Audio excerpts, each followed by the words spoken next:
If you could, start us off by saying and spelling your name for the record. Sergeant Brian Walker, BRIANWALKER, Indiana State Police. Okay, what can you tell us about the situation on Aspen Cove this morning? So the Indiana State Police has been called in to investigate an officer-involved shooting that took place in Aspen Cove, which is a small mobile home park on the southeast side of Kendallville. We're called in as a standard procedure with most officer-involved shootings are looking for investigation on those.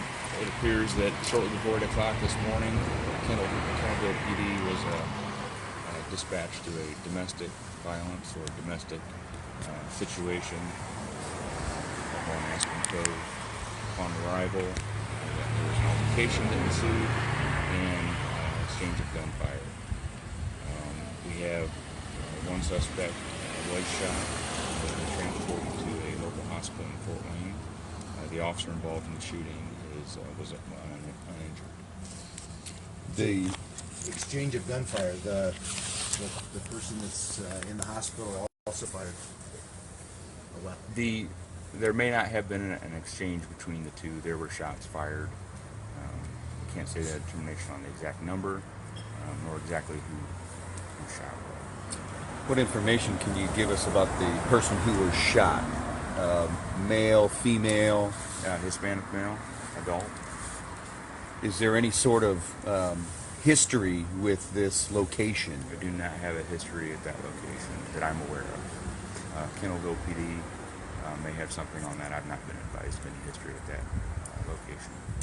Has there been any is there any really frequency with police involved shootings here in Kendallville?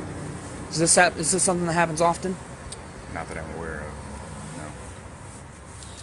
No. Is it standard procedure for Kendallville that officer goes on administrative leave at this point? Most departments will place their officer on administrative leave until they can determine the facts of the situation. I don't have information at this point as to whether he's been placed on administrative leave or not. Do you have the condition of the person who was shot?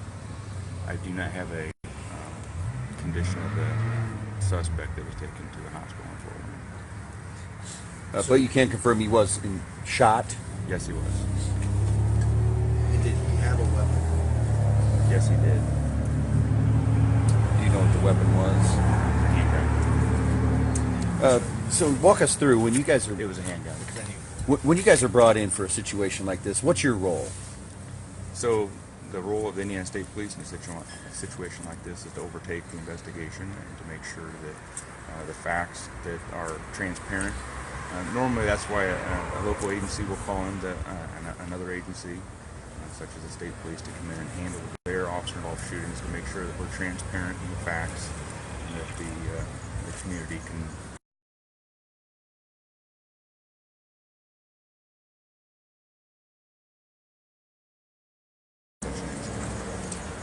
Any additional information on, was it a female, since it was a domestic situation? Any information on who else was in the home at the time? Not at this time. Do you know when we might learn an identity of the suspect that was shot and the police officer? So the information that the state police detectives will gather, that will get turned over to the prosecutor's office for full review. As soon as the prosecutor's office authorizes release of information further, then we can update that information. There will be an official news release put out later this afternoon. Just wanted to get you some information up front. Anything for the folks living in the Maple Grove Mobile Home Park that they should know at this point? It appears that this was an isolated incident, the domestic situation at this residence. Everything has been contained. There's no further issues that anybody needs to worry about. And then any idea, I know it's the area's kind of locked down right now, about how long you guys might foresee being on the scene? I can't say exactly. I obviously said it was a domestic. Were there children at home at the time? I believe there are any children in the residence at the time. This is right about school time, so any children in the home may have already left for school. So. Thank you. Thank you. Have a good day. Like I said, there'll be a news release later this afternoon. Okay. So